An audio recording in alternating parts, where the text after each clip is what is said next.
What's up, YouTube? It's Desi and I'm back with another video, y'all. And for this video, I'm going to continue on my journey as far as for the CDL, to pretty much tell more insight on it as far as for, what I'm expecting, or just responding back to some of you guys' comments on the CDL. So the last video I did where I was talking about as far as for my biggest fear as far as for backing up the truck, and I did get some feedback on that. And yes, I am guaranteed, and I know for a fact that the school that I go to will teach me on that, but that's just something where I'm like, as it's coming up, I'm just like constantly thinking about it, or I've been watching other people's point of views on it.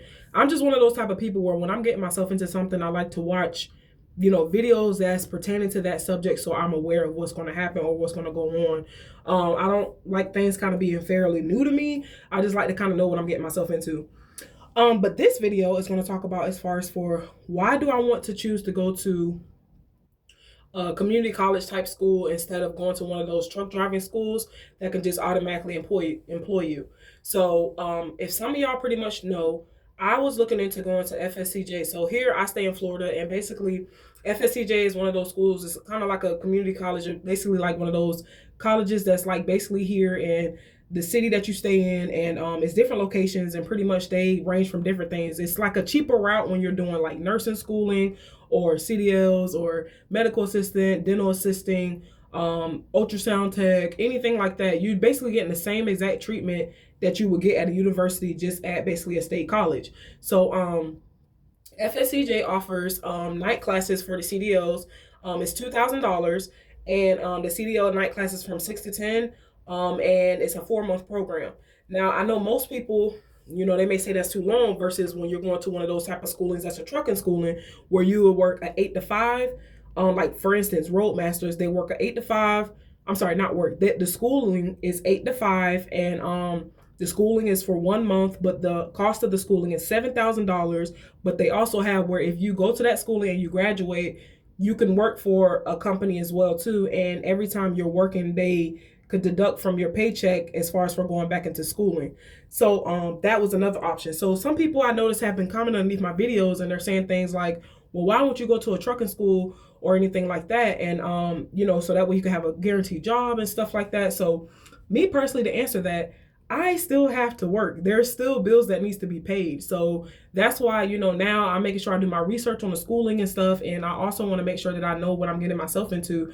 I don't want to just automatically try to pay $7,000 for schooling, and it's like I still have to work and pay my own bills.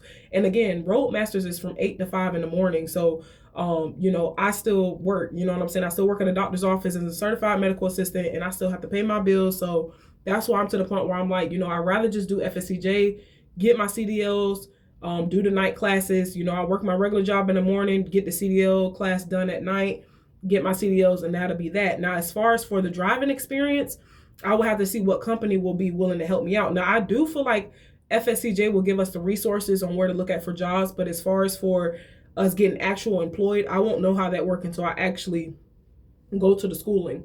Now, when it comes to Roadmasters, don't get me wrong, I have heard good and bad things about Roadmasters, but the good thing that I can say about Roadmaster is that you have a guaranteed job when you're done with the schooling. Like, you can either work for Warner, you could work for any other company that they have going on when it comes to trucks. But me personally, just because it's a faster route don't mean it's always the easiest route.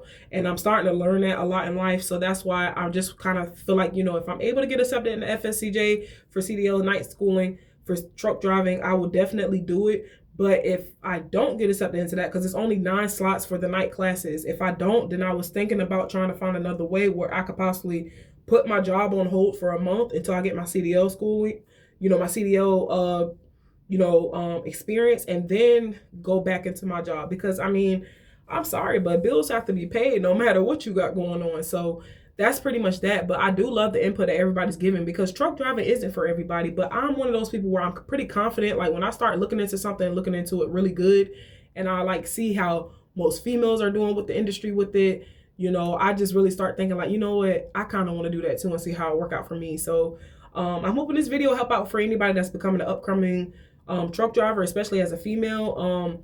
Like I said, the enrollment don't really start until I think October, and then the classes don't start till January. So I could let you guys know more information on that as it's coming. But I'm getting very excited because August is almost here.